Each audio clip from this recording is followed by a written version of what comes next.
Royal Challengers Bengaluru ತಂಡ ತವರಿನವರೆಗೆ ಸತತ ಗೆಲುವು ಸಾಧಿಸುತ್ತಿದ್ದರೂ ತವರು ಮೈದಾನವಾದ ಚಿನ್ನಸ್ವಾಮಿ ಕ್ರೀಡಾಂಗಣ ಅವರಿಗೆ ದುಸ್ವಪ್ನವಾಗಿದೆ.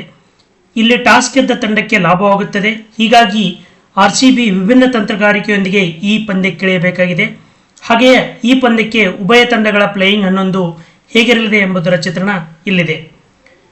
ತವರಿನಿಂದ ಹೊರಗೆ ನಡೆಯುತ್ತಿರುವ ಪಂದ್ಯಗಳಲ್ಲಿ ಸತತವಾಗಿ ಗೆಲುವು ಸಾಧಿಸುತ್ತಿರುವ ರಾಯಲ್ ಚಾಲೆಂಜರ್ಸ್ ಬೆಂಗಳೂರು ತಂಡಕ್ಕೆ ತವರು ಮೈದಾನ ಮಾತ್ರ ದುಸ್ವಪ್ನವಾಗಿ ಕಾಡುತ್ತಿದೆ. ಆರ್ಸಿಬಿಗೆ ತವರು ಮೈದಾನವಾಗಿರುವ ಬೆಂಗಳೂರಿನ ಎಂ ಚಿನ್ನಸ್ವಾಮಿ ಕ್ರೀಡಾಂಗಣ ಇದುವರೆಗೂ ತವರಿನ ತಂಡಕ್ಕೆ ಯಾವ ರೀತಿಯಲ್ಲಿಯೂ ನೆರವಿಗೆ ಬಂದಿಲ್ಲ.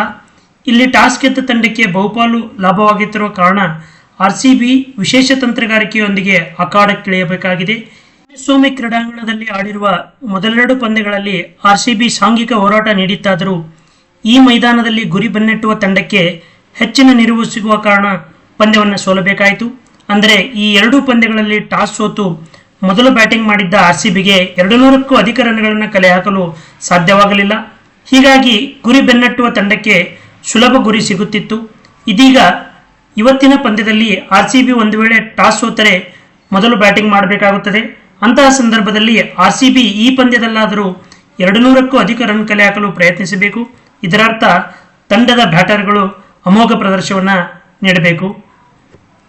ಇನ್ನು ತಂಡದ ಪ್ಲೇಯಿಂಗ್ 11 ಬಗ್ಗೆ ಹೇಳೋದಾದರೆ ತವರಿನಲ್ಲಿ 2 ಪಂದ್ಯಗಳನ್ನು ಸೋತಿದ್ದರು. ತವರಿನ ಹೊರಗೆ ಆಡಿದ್ದ ಎಲ್ಲ ಪಂದ್ಯಗಳನ್ನು ಗೆದ್ದಿರುವ ಕಾರಣ ಆರ್ಸಿಬಿ ಆಡುವ 11 ಬಳಗದಲ್ಲಿ ಬದಲಾವಣೆ ಆಗುವ ಸಾಧ್ಯತೆಗಳು ತೀರಾ ಕಡಿಮೆ ಇವೆ. ಇತ್ತ ಪಂಜಾಬ್ ತಂಡ ಕೂಡ ಕಳೆದ ಪಂದ್ಯದಲ್ಲಿ ಹಾಲಿ ಚಾಂಪಿಯನ್ ಕೆಕೆಆರ್ ತಂಡವನ್ನು ಅಲ್ಪ ರನ್ಗಳಿಗೆ ಕಟ್ಟಿಹಾಕಿ ಗೆಲುವು ಸಾಧಿಸಿರುವ ಕಾರಣ ಪ್ಲೇಯಿಂಗ್ 11ರಲ್ಲಿ ಬದಲಾವಣೆ ತರುವ ಸಾಧ್ಯತೆ ಕಡಿಮೆ. ಆದಾಗ್ಯೂ ಕಳೆದ ಪಂದ್ಯದಲ್ಲಿ ಪರಿಣಾಮಕಾರಿಯಾಗದೆ ಸೂರ್ಯವಂಶ, ವಿಕೆಟ್ ಕೀಪರ್ ಬ್ಯಾಟ್ಸ್ಮನ್ ಜೋಶ್ ಇಂಗ್ಲಿಷ್ ಬದಲು ಮಾರ್ಕ್ಸ್ ಮತ್ತು ವಿಜಯಕುಮಾರ್ ವೈಶಾಖರನ್ನು ಆಡುವ 11ರಲ್ಲಿ ಬಳಗದಲ್ಲಿ ಪಂಜಾಬ್ ತಂಡ ಸೇರಿಸಬಹುದು. ಆರ್ಸಿಬಿಗೆ ಇದು ತಮ್ಮ ತವರಿನಲ್ಲಿ ತಮ್ಮ ಸಾಮರ್ಥ್ಯವನ್ನು ಸಾಬೀತುಪಡಿಸಲು ಅತ್ಯುತ್ತಮ ಅವಕಾಶ.